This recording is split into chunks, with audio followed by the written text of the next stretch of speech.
This is the Fredericksburg Neighbors Podcast, the place where local businesses and neighbors come together. Here's your host, Dory Stewart. Welcome back to another episode of the FXBG Neighbors Podcast. I have a special guest joining me today. We've got Melanie here with us, and she is with All Thingz Connect. Melanie, welcome to the podcast. Thank you. It's an honor to be here. Thank you for having me. Well, I am really excited to learn more about you and learn more about All Thingz Connect. So let's start there. Share with us, what is All Thingz Connect? So we are actually a nonprofit organization focused on helping individuals really discover identity and the gifts that are within them and equipping them to go out and make a positive impact on the world and the sphere of influence that they have around them. Under All Thingz Connect, we operate All Thingz Academy, which is a local private school servicing students in kindergarten through 12th grade. We just graduated our first 5 students this year.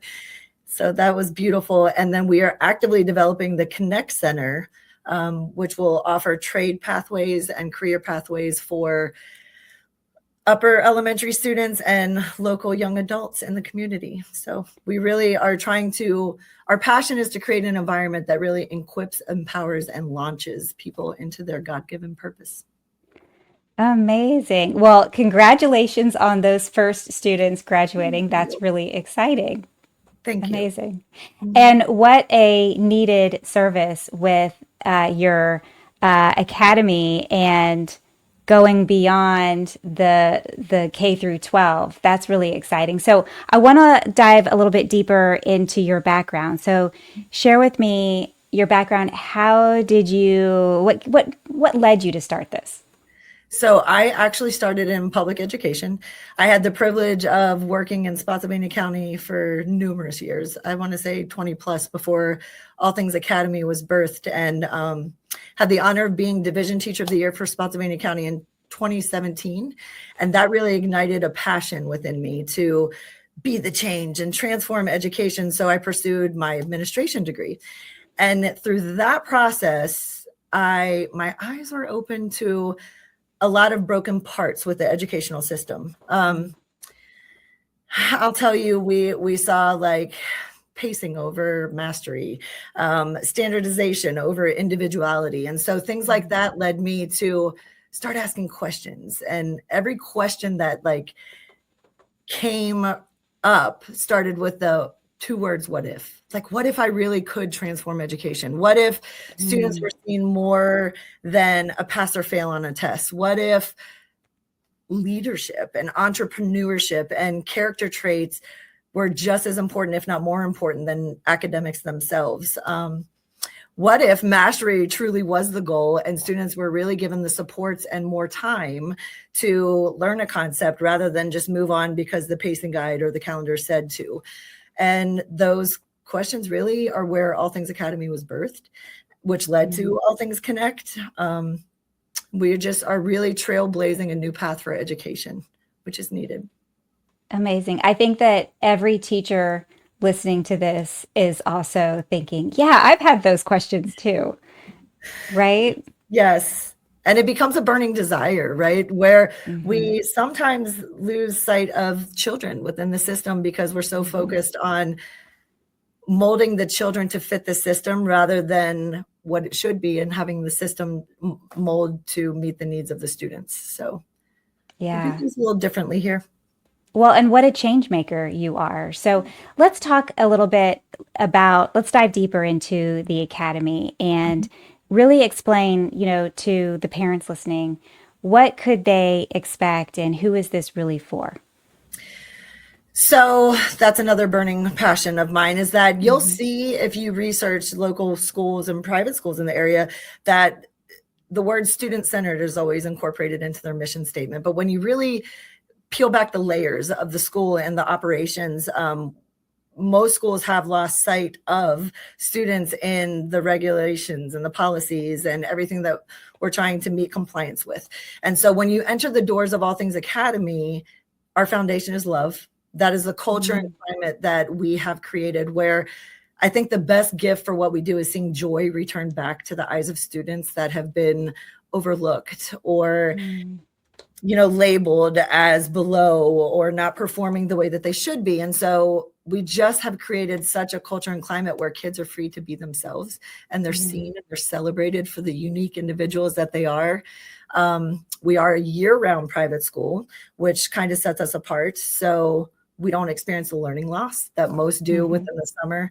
And then we get 3-week, we call them brain breaks here, where we can refresh and revive and come back excited to tackle the next 9 weeks. And our cohorts, we combine grade levels on purpose. So when I say that our system meets the students, it's not weird for everybody to just fluctuate based on their needs, because we're just a big family here. So we meet kids where they are. I love that. Thank I you. love that. The individualization is huge. I think so many parents feel like their kids get lost in public school. So Yeah. I love it. So, what are some myths and misconceptions that you hear? The number one myth I'm trying to debunk is that education is a one-size-fits-all approach.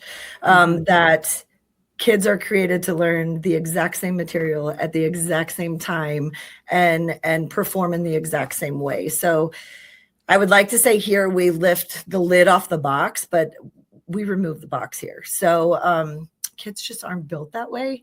And so when we're touring families or we're having the conversations, I like to use the analogy of like a race. So every child starts at the starting line, but we may need to visit the pit stop a few more times based on the topics or skills that the child needs a little extra help for. And education does make the mistake of seeing those pit stops as failures. They're just challenges. Like as adults, if the light comes on our dashboard that our car needs maintenance, we don't just throw the car away. It's not broken. Right. We address the issue under the hood and support and care and make sure that the car can function exactly how it was designed. So that's where we truly meet students where they are. We've got flexible seating here. I say that by law, we can't say that we service IEPs or 504s, but in all actuality, everybody receives a 504 and an IEP here because we just accommodate based on the needs of the children that we serve. Yeah, I love that. Thank you. So I can only imagine the hard work that it took to do what you've done and create this program. So talk to me a little bit about that. What were some of your biggest challenges? I will say the faith journey of taking the step and not being able to see the outcome, leaving the comfortability of a consistent paycheck every month and health insurance and stepping out into the unknown, but the burning desire in my heart to really get back to what education should be led me to take that dive. And it's been the most beautiful journey. But I will also say having people in my inner circle, whether it's former colleagues or people that were close to me, say that I was crazy for believing that I could be the change, or why would you ever leave retirement and like consistency and comfortability? And I'm like, nothing changes if nothing changes, right? Like we have to have those people that do that faith leap and that deep dive and can get out there and be the change that we so desire. You are a gift to the community because so many others, just kind of are thinking the same things that you think, but, don't take the action and are just kind of thinking, well, I've got a few more years left, but you are thinking about the community and you are thinking about these kids and you are thinking about the education of these kids. So huge, huge kudos to you for taking that giant risk and it's paying off. So congratulations. I'm really happy for you. Thank It's you. exciting. Thank you. That means a lot. And so I imagine that there are people listening that are inspired by your leap of faith. So what advice or what would you say to someone who is thinking about taking a big risk and leaving the comfort of a steady paycheck and benefits and thinking about starting something on their own? I will say that those two words, what if, can either fuel you, right, to be the change, or they can keep you crippled by fear. Because at the same point, those two words, like, what if it doesn't work out? Or what if I step out and I fall on my face? But you can't let those two words debilitate you, because if there's a passion inside of you. So pay attention to your what ifs would be my first piece of advice for others, but also don't wait until you have all the answers. You know, entrepreneurs often look at the phrase like we're flying the airplane as we're building it as an embarrassment. But I think that is such a beautiful thing to celebrate, that means that we're growing and we're changing and we're moving forward. And we're really, if we think back to history, anytime that history was transformed, it all started with a what if, right? Like what if we could have electricity? I wonder what that would look like. Or what if we could fly an airplane? So that burning desire in you isn't there by accident. I recently went through a prophetic vision board activity, and there was various columns like Bible verses that you carry with you, or dreams that you've had, or gifts that you think that you have. But the column that resonated with me the most was what frustrates you most? Because you'll find that your calling is embedded in what frustrates you the most. And so be the change, right? Step out in faith and be the solution to the very problem that's bubbling inside of you, which is different for all of us. Mine happened to be education. So I took that frustration and seeing how the system was really leaving students behind. And I just transformed that into being very intentional about building a place where kids could be what they're supposed to be. Yes. I love it. Thank I love you. it. So if the community wants to support you, if they want to help, what are some ways that either, you know, the community or maybe even business owners, how can we rally around you? Oh, I love that. We are a project-based learning school, which means that we've got a driving question every single quarter. We take something and we make it real world applicable for these kids. So how can we become young museum curators and learn the history and the science of Virginia, but then get the community involved? So we're always looking for ways to lock arms with the community. We've been so supported by local business owners and local families, churches, other nonprofits that really lock arms with us to get all of these interpersonal skills embedded in these kids. So we're not really training these kids to pass a test. We're training them on how to be successful and how they were created to be in the real world. So I would love to lock arms with other business owners and network and just get the heartbeat of what we're doing and the joy that these kids have in learning again out into the community. It's awesome. I love it. I love it. Hear that, business owners. Thank you. Let's rally around Melanie. I love it.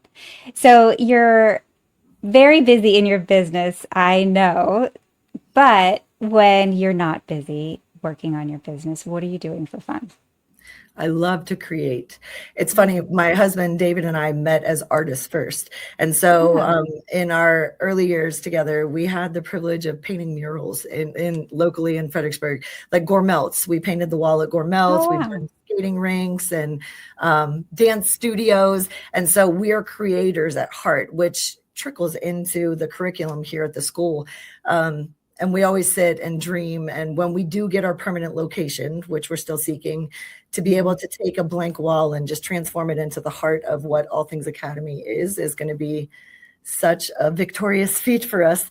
But we also like relate art with education in a lot of ways, because I feel like we've been blessed with eyes to see potential in what other people overlook. Same with art, you know, we just have, you look at these kids and we look inside of them for the gifts that are in them and help cultivate and pull those out so that they at a very young age know what they're good at and know how they can be a contributing factor to society, which I think is a huge benefit to the community in general. So I love that. I love the name, All Thingz. I really do. Talk to me about that. Do you know that we have had so much backlash for the Z in All Things? Oh, no. S? And how are they a school and they spelled things wrong intentionally by chance? So we stand on John 14:26, right? Where the helper is going to come and he's going to teach us all things. And so we teach all things A to Z on how to get these kids to be successful. So that's really where the name All Thingz Academy stands. And David and I actually had All Thingz Art prior to the school. And so we put it into the community's hands, like, we're opening a private school, guys. What should it be called? And so they were very involved in, we have to be all things. because you guys Yeah. do all things, right? Right. Yeah. I love that. A to Z. That's so good. Thank you. I love it. So, what is something that you wish the listeners knew about All Thingz Connect or All Thingz Academy? We're not just teaching kids. It's not just about academics here. I pour into the hearts and minds of leaders. When you can see a 5-year-old step into confidence in knowing who they are through student-led conferencing, right? We put the learning journey in these kids' hands and the sky is the limit. So we are doing more than just academics. It's beautiful here. We have a very rigorous program, but we think beyond that. And we want to really create people who are capable and compassionate and creative thinkers and critical thinkers that can go out and collaborate with others, recognizing the gifts. You have gifts that I don't have. And I celebrate you, Dory, because of all that you do and teaching them that when we all lock arms together, we're unstoppable. That's beautiful. Thank you. I love that. So if, it's summer and this is the time of year, sometimes parents might be thinking, public school's not quite working for my kid. So what is the process like if someone listening is inspired and they are thinking, okay, I want to learn more and I want to go through with this process? Talk me through what that would look like. Sure. First step would be obviously I say I could speak about the culture and the climate that we have here, but you have to feel it. So we invite families to come and tour our facility all the time, because the second that they walk through the doors, they just almost, you see them exhale. Like this place is just, there's love flowing through the hallways here.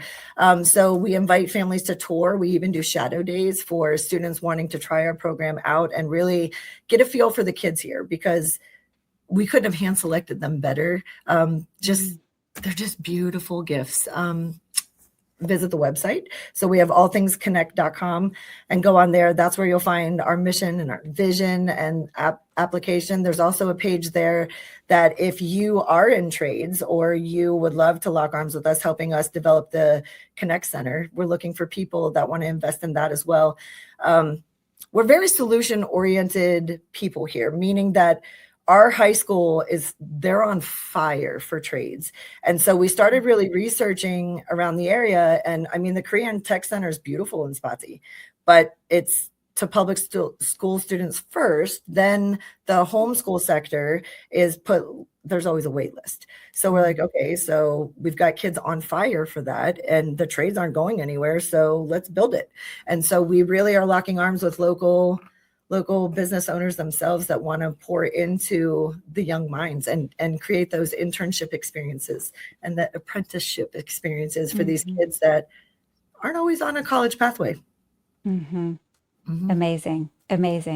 I just love what you're doing so much. And I love how you are seeing the gaps and you're saying, I'm going to create it. It's not there. I'm going to make it happen. So congratulations on all your success. Thank you so much for joining me on the podcast. And is there anything else that you would like the listeners to know? I just thank you for your heart and the way that you've created a platform to get, people like me out there that we really are transforming and doing things differently. So thank you for providing the opportunity for us to get our voices out there. Thank you so much. I appreciate you joining me. Thank you. Thank you for listening to the Fredericksburg Neighbors Podcast. To nominate your favorite local businesses to be featured on the show, go to fxbgneighborspodcast.com.